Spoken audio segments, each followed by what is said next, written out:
아브라함의 복과 11조, 이런 제목으로 은혜를 나누겠습니다. 예수님을 그리로 믿는 크리스찬들은 누가 뭐라고 해도 하나님의 뜻을 따라 사는 것이 참으로 중요합니다. 하나님의 뜻은 징벌 대신에 용서입니다. 질병 대신에 건강입니다. 가난과 저주 대신에 부와 축복이고, 죽음 대신에 생명을 우리에게 주는 것 기억하시기를 바랍니다. 우리가 하나님의 뜻을 따라 살아야 하나님께서 예배하신 복이 우리에게 다가오고, 오늘 본문에 있는 말씀과 그대로 하나님이 방패와 지극히 큰 상급이 되어 주실 줄 믿습니다. 우리가 하나님의 뜻을 따르기 위해서는 이해가 안 될지라도 순종하는 자세가 참으로 중요합니다. 부모가 자녀에게 공부해라, 게임 그만해라, 바르게 살아라, 애들 이해 못합니다. 아니, 왜 공부보다 게임이 재밌는데 왜 자꾸 공부하라고 그러지? 지나고 나면 압니다. 언제 아느냐? 철들면 안 한 거예요. 우리가 하나님의 뜻을 따라 살 때도 그들이 이해가 안 돼도 순종하다 보면은 나중에 복이 되는 것을 우리가 깨닫게 되는 것입니다. 하나님께 복받는 비결은 아브라함을 통해서 우리가 살펴보도록 하겠습니다. 첫째, 아브라함의 11조를 하나님께 드렸습니다. 아브라함은 우리 믿음의 조상입니다. 아브라함이 우르 땅을 떠나올 때 조카 롯을 데리고 나왔고, 나중에 조카 롯이 소돔에 살았습니다. 그것은 번성한 성이었고, 따라서 타락이 극치로 이른 향락가가 소돔이었습니다. 그 뛰어난 그 성을 차지하기 위해서 이웃에 있는 조그만 나라 4개가 연합해서 그돌라오멜과 연합군이 소돔성에 쳐들어왔습니다. 간단히 소돔을 점령한 그들은 모든 재물을 탈취했고 백성들 이끌고 포로로 돌아가 버리고 말았죠. 이때 아브라함의 조카였던 롯도 포로로 잡혀갔습니다. 고난이 시작된 거예요. 환난과 고난, 그리고 시험이 그에게 닥쳤습니다. 전쟁에서 도망쳐왔던 사람에 의해서 보고를 받았던 아브라함은 적극적으로 자기 집에서 기르던 사병 318명의 군대를 이끌고 한밤에 기습 공격하여 승리에 취해 있던 그들을 완전히 무찌르고 모든 재물을 빼들어서 돌아왔습니다. 뺏겼던 재물을 빼들고 포로를 되찾아서 금이 환항하여 돌아오고 있을 그때에 소돔 왕과 살렘 왕 멜기세덱이 그를 나와 영접하는 것이 본문 장면입니다. 그리고 몹시 환대를 해줬습니다. 오늘 성경 말씀 보니까 하나님의 제사장인 살렘 왕 멜기세덱이 떡과 포도주 주면서 아브라함을 축복하는 것이 본문에 나옵니다. 창세기 14장 19절 보니까 천지의 주제이시여 지극히 높으신 하나님이 아브라함에게 복을 주옵소서. 그는 지극히 높으신 하나님의 제사장이었기 때문에 복을 빌 수 있는 자격이 분명히 있는 사람이었습니다. 멜기세덱은 누구이냐? 조상이 언급되지 않습니다. 후손도 언급되지 않습니다. 따라서 그는 예수님의 모형이라 할 수가 있겠습니다. 성경에는 많은 모형이 있고 상징이 있습니다. 예수님은 생수로 혹은 하나님의 어린 양으로 많은 모형이 있고 상징이 있는데, 그것은 바로 예수님을 가리키고 있는 것이죠. 여기서 본문에도 멜기세덱은 예수님의 모형이고, 떡과 포도주는 떡은 예수님의 깨어진 몸이요 포도주는 흘리신 보혈을 상징하고 있는 것입니다. 대표적인 성경의 상징이고, 이것을 예수님께서 성찬식 행할 때 제자들에게 직접 말씀하신 적이 있습니다. 떡을 주며 가라사대 이것은 내 몸이니 먹어라. 잔을 주면서 이것은 나의 흘린 피니 너희가 마셔라. 이걸 먹고 마시지 않는다면 나와 상관이 없다고 예수님 말씀하기로 했습니다. 멜기세덱이 떡과 포도주를 아브라함에게 주는 거예요. 자, 하나님께서는 예수님 탄생 이미 2000년 전에 BC 2000년경에 이러한 일을 통해서 예수님의 깨어진 몸과 흘리신 보혈이 저와 여러분을 가난과 저주에서 속량해 주실 것을 미리 보여주고 있는 것입니다. 여기서 떡과 포도주 받았던 아브라함은 하나님께서 자신을 가난과 저주에서 해방시켜 주시고 물질의 축복 주시는 것을 그는 확실히 믿었습니다. 믿었기 때문에 믿음의 증거로서 온전한 10분의 1을 멜기세덱에게 바치고 있는 겁니다. 20절에 보세요. 너의 대적을 내 손에 붙이신 지극히 높으신 하나님을 찬송할지로다. 이게 멜기세덱 말입니다. 그 말 듣고 아브라함이 그 얻은 것에서 10분의 1을 멜기세덱에게 주었더라. 멜기세덱을 예수님으로 생각하면 예수님께 주었더라 이 소리입니다. 이걸 보고 있던 소돔 왕도 아브라함에게 자기 사람들은 자신에게 보내고 나머지 물품은 내가 다 가져가라고 제의하지만 아브라함은 겸손히 거절합니다. 거절하는 이유가 있습니다. 내가 당신 것을 받게 되면은 내가 거부가 될 터인데, 그럼 사람들이 내가 거부가 된 비유를 소돔 왕 당신이 준 것 때문에 부자 됐다는 소리 들을 것 아닙니까? 나 그럴 수는 없습니다. 하나님이 내게 자원 되시고 하나님이 내게 축복 주시는 분이지 당신 재물로 부자 됐다는 소리 들을 수 없으니까 당신에게 속한 실 한 톨도 손대지 않겠습니다. 이렇게 겸손히 거절합니다. 이 말은 아브라함의 믿음이죠. 하나님이 주신 축복만 받겠다는 것을 말해주고 있는 것입니다. 자 보세요. 내 자녀가 축복받고 우리 성도들이 축복받는 것은 11조 생활로 가능하다는 소리입니다. 우리 교회 사주 목표 중에 하나가 지금 첫째가 11조 신앙입니다. 우리가 11조 축복의 정신을 가지고 하나님을 섬기고 교회를 섬긴다면 주님이 우리에게 가난과 저주는 멸해 주시고 하늘에 쌀고 넘 복을 부어 주시는 것 믿으시기를 주님 이름으로 축원합니다. 아브라함은 전적으로 하나님만 의지했고 하나님을 자기 삶의 자원으로 삼았습니다. 지하자원, 석유 있는 중동은 다 세계적인 부자입니다. 토양 속에 광물 자원이 많은 중국이나 북한 같은 나라도 그걸 팔아먹게 되면 어마어마한 부를 축적합니다. 아프리카에도 지하자원이 굉장히 많이 있습니다. 우리나라는 지하자원 없지만 두뇌 자원이 있죠. 이스라엘도 두뇌 자원이 있는 것이고 미국에는 기업이 자원이 되기도 하는 것입니다. 이처럼 여러분 자원이 많게 되면은 얼마든지 이 세상을 떵떵거리며 살아갈 수가 있는 거예요. 그런데 지하자원 누가 만드셨나요? 하나님께서.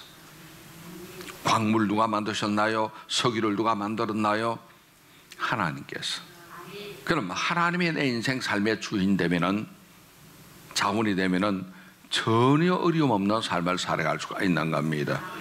하늘과 땅과 저시고 그 마음에 모든 것을 다스리시는 전능하신 하나님을 인생의 자원으로 삼게 되면은 지혜도 임하고 건강도 임하고 자손만대 축복도 우리에게 나타나게 될 줄로 믿습니다. 이걸 알았던 다윗도 시편 23편에서 야훼나 나의 목자시니 내가 부족함이 없으리로다. 하나님을 다윗은 자원으로 삼았기 때문에 시골떡이 목동이 대장군 되었습니다. 왕의 사위가 되었습니다. 그리고 이스라엘 왕이 되었습니다. 전 세계를 호행하는 왕중 왕이 될 수가 있는 것은 하나님이 그의 삶에 자원되었기 때문에 그렇습니다. 우리가 사업하든 직장생활하든 교회생활하든 하나님을 여러분의 자원으로 삼고 나가는 여러분 되시기 바랍니다. 요즘 세상에서는 아무것도 아닌 바다 속이나 땅 속에는 석유 한두 방울 가지고도 자원 삼고 자원 내셔널리즘을 주장하고 있지 않습니까? 떵떵거림 마음에 안 들면 석유를 안 팔면은 우리 같은 나라는 참 어려움에 처할 수밖에 없습니다. 그러나 하나님이 삶의 자원 되면은 부족함이 없는 삶을 살게 될 줄로 믿습니다.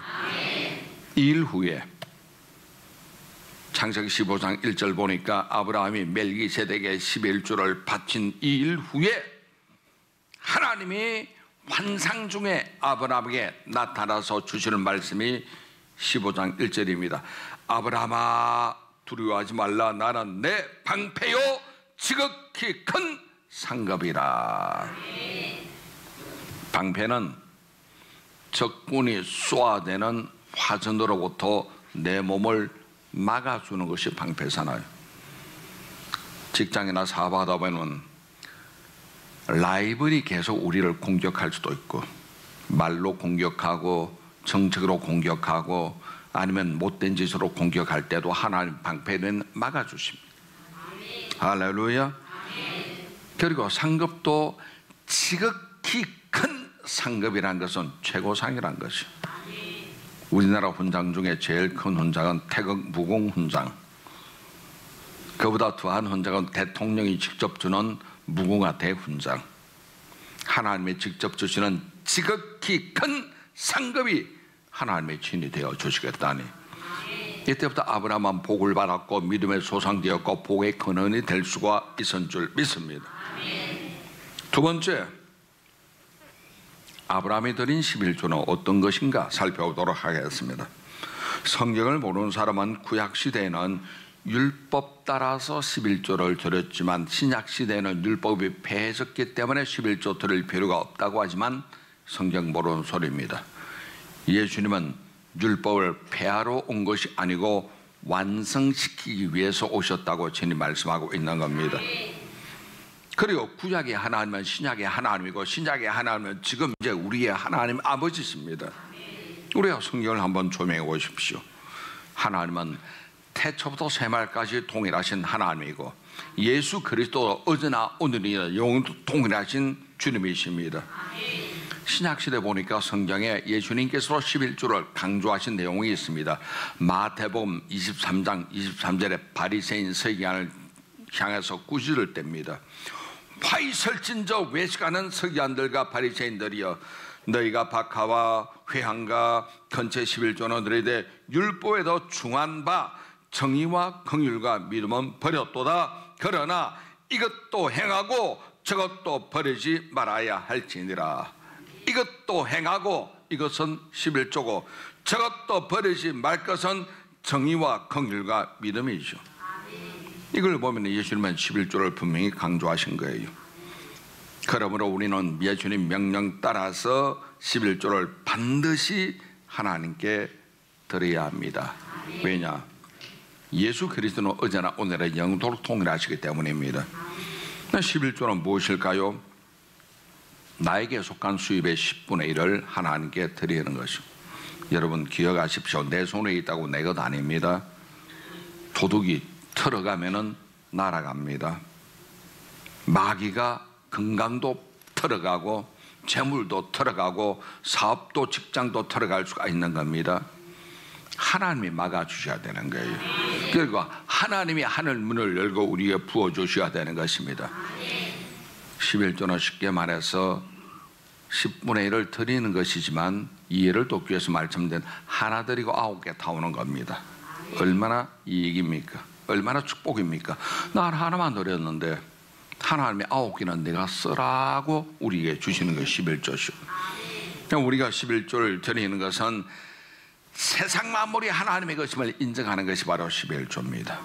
레위기 27장 30절 보니까 그 땅의 10분의 1 곧 그 땅의 곡식이나 나무 열매는 10분의 1은 야훼의 것이니 야훼의 성물이라. 이유 없습니다. 하나님의 것이라는 거예요. 로마서에도 11장 36절 만물이 주께서 나오고 하늘과 땅과 모든 만물이 주에게서 나오고 그 다음 주로 말미암아 운행되시오. 그리고 결국 주님께로 돌아간다고 성경이 말하고 있지 않습니까? 만물 속에는 시간도 물질도 건강도 기쁨도 행복도 만물입니다. 그럼 이 모든 것을 내가 누리기 위해서는 11조 신앙이 우리에게 모두 필요하다는 겁니다. 만물 모든 것이 하나님의 것입니다마는 하나님께서는 그 중에 하나만 취하시고 우리들이 9을 쓰라고 은혜를 베풀어 주는 것입니다. 하나 드리고 9개 가져가고 이거보다 더 큰 축복이 어디겠습니까? 억지로 드리는 분들 혹시 있다면 생각의 관점을 조금만 바꿔보세요. 나는 하나 드렸는데 하나님은 9을 주신다. 이게 사랑이죠. 엄밀히 말하자면 11조는 하나님의 것입니다. 그러므로 우리가 11조를 드리지 않는다면 하나님의 것을 도둑질하는 것이요. 도둑질하면 법의 징계를 받을 수밖에 없는 거예요. 내 생활 속에 사고 나고 아픔이 계속 연결되고 문제가 계속 이어진다. 그럴 때는 자신을 살필 때 제일 먼저 할 것은 내가 하나님 말씀을 어기는 것이 있는 것 아닌가 먼저 살피시기 바랍니다. 그 중에 대표적인 게 11조입니다. 내가 11조를 정확하게 정직하게 내고 있는가. 또 이걸 드릴 때는 떳떳하게 내십시오. 숨어서 드리지 마십시오. 숨겨 드리지 말고 하나님 앞에 떳떳하게 내는 여러분 되시기 바랍니다. 말라기 3장 8절입니다. 사람이 어찌 하나님의 것을 도둑질하겠느냐. 그러나 너희는 나의 것을 도둑질하고도 말하기를 우리가 어떻게 주의 것을 도둑질하였나이까 하는도다. 이는 곧 11조와 봉헌물이라. 이 짧은 8절 한 구절에 도둑질 말이 3번 나오잖아요. 그러므로 우리는 마땅히 하나님께 11조를 드려야 합니다. 11조 드리는 행위 자체는 내가 하나님의 백성이라는 외적인 신앙 고백이죠. 몸으로 때우는 신앙 고백이 11조 생활입니다. 왜? 하나님은 우주 만물 주인이기 때문에 매우 부유하신 분이신데 그 부유하신 하나님께서 무엇이 부족해서 내게 11조 달라고 하겠습니까? 그것은 물질보다 과연 내가 하나님을 더 사랑하는가 주님이 보시기 위해서입니다. 내가 하나님보다 물질을 사랑한다면 그것은 우상 숭배되기 때문에 하나님께 다 가져갈 수도 있는 거예요. 우리가 하나님의 은총을 기대하지 못합니다. 분명히 물질보다 하나님을 먼저 섬기고 사랑하는 여러분 되시기 바랍니다. 우리가 11조 드린 것은 하나의 행위죠. 주님, 내가 물질보다 하나님을 더 사랑합니다 하는 신앙 고백의 행위입니다. 내게는 물질 아무것도 아닙니다. 오직 하나님만이 전부입니다. 고백하는 것이 11조 신앙입니다. 그리고 우리가 11조를 드린 것은 축복나무의 씨앗입니다. 사과나무에서 사과를 따지만 열매 맺기 위해서는 씨앗을 뿌려야 되잖아요. 씨앗을 뿌리면 사과도 배도 감도 우리가 수확을 거둘 수가 있는 겁니다. 구원나무의 씨앗은 믿음입니다. 행복나무의 씨앗은 소망입니다. 상급나무의 씨앗은 사랑입니다.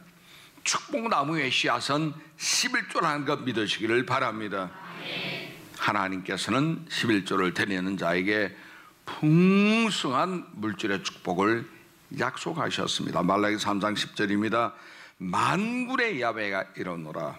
너희의 온전한 11조를 창고에 들여 나의 집에 양식 있게 하고 그것으로 나를 시험하여, 테스트합니다. 시험하여 내가 하늘 문을 열고 너희에게 복을 쌓을 곳이 없도록 붙지 아니하나 보라. 대단히 복된 말씀이죠. 그러므로 우리가 하나님께 11조 드리는 것은 성도로 마땅히 행해야 될 의무이면서 동시에 하나님께 축복받기 위한 심는 축복의 씨앗이 11조라는 거 기억하시기를 바랍니다. 세 번째, 그럼 11조를 어떻게 드려야 할까? 어떻게 드리는가?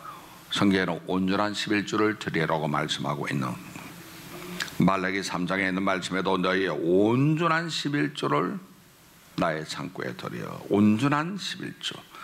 오늘 본문에 보니까 아브라함도 멜기세덱에게 떡과 포도주를 온전한 11조를 드렸습니다.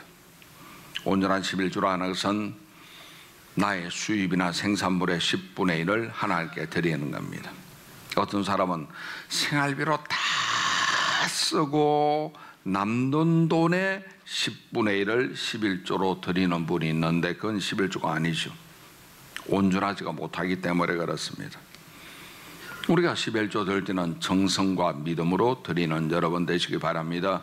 잠언 3장 9절 말씀에도 내 재물과 소산물의 처음 익은 열매로 야훼를 공경하라. 처음 익은 열매.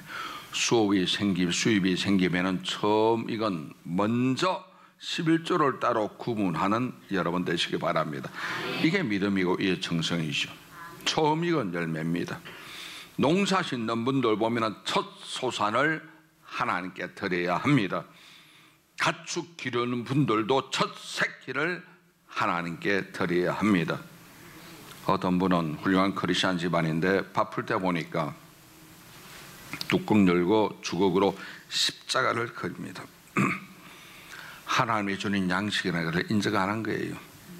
십자가를 쫙 긋고 밥을 퍼는 거예요. 그걸 보고 저도 따라했습니다. 자취할 때.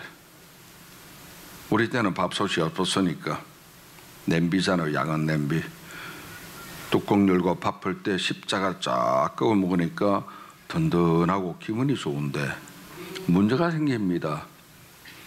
라면을 먹는데 십자가를 아무리 해도 표시가 안 나네. 이거 어떻게 해야 될지 모르겠더라고. 그런 적이 있었습니다만은 하나님께서는 모든 만물이 하나님의 것이라는 걸 인정해야 합니다. 그래서 물질 외에도 물질을 드리는 자의 마음까지 주님은 그 중심을 보시는 거예요. 그러므로 우리가 기왕 드릴 거 억지로 드리지 마시고 평안하게 드리시고 즐겨 드리는 여러분 되시기 바랍니다. 왜 즐겨 드리는 게 필요한가? 성경 고린도서 8장 9절에 보니까, 그리고 9장 8절에 나옵니다. 하나님은 즐겨 드리는 자를 사랑하시느니라.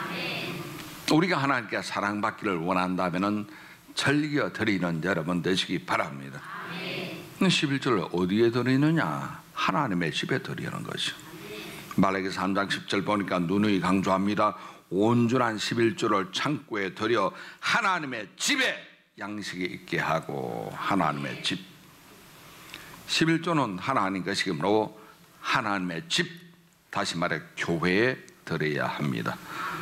지역사회 11조 드린다, NGO 단체에 드린다, 혹은 내 친척집에 드린다, 그건 11조 아닙니다.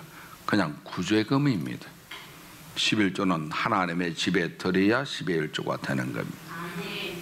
그러면 어떤 교회에 드려야 하나? 오늘 본문의 해답이 있죠. 아브라함이 멜기세덱의 떡과 포도주 받았기 때문에 그 10의 1을 멜기세덱에게 드렸습니다. 우리도 떡과 포도주를 받는 성찬 때는 교회에 11조 드리는 것이 원칙입니다. 왜? 떡과 포도주는 말씀의 떡이고 그리스도의 보혈이기 때문에 그렇습니다. 어떤 분은 개척교회 드린다, 선교제 교회 드린다, 친척이 하는 교회 드린다, 11조가 아닙니다. 그냥 선교 헌금 내지는 구제비일 뿐입니다. 11조는 자기가 출석하여 말씀의 떡을 먹는 교회에 드려야 온전한 11조가 됩니다. 성경에서 하나님을 시험해보라, 테스트해라 하는 말씀은 오직 말라기 3장 10절 하나밖에 없습니다. 그 정도로 하나님의 11조만큼은 단호하다는 소리입니다. 우리가 구원받은 것은 믿음으로 구원받았죠. 믿음의 고백이죠. 이제는 행위의 고백해야 합니다. 11조로 복받는 성도 여러분 되시기를 주의 이름으로 축원합니다. 행위의 고백이 믿음으로 이어지는 여러분 되시기를 주의 이름으로 축원합니다.